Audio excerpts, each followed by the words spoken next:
কড়াই তেল বসিয়ে দিয়েছি। তো আজকে আমি বেগুনি তৈরি করব, এর জন্য এখানে বেসনের বাটার করে বেগুনটা চুবিয়ে রেখেছি। তো দেখতে থাকো, আরও রান্না করবো, ওইটা তোমাদের সঙ্গে শেয়ার করবো।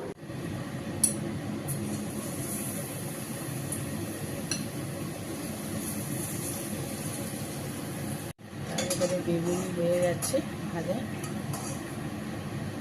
তুলে নেব। দেখো আরও একটা ছেড়ে দেবো।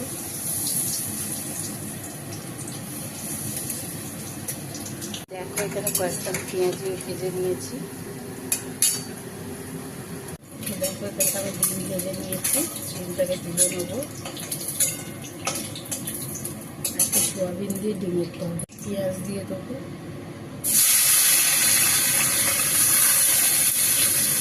একটা মশলার পেস্ট তৈরি করে রেখেছি, সব দিয়ে এটা দিয়ে দেবো।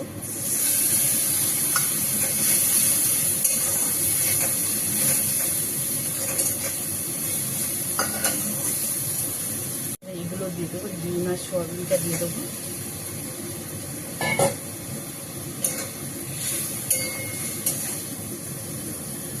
স্বাদ মতো নুন দিয়ে দেবো।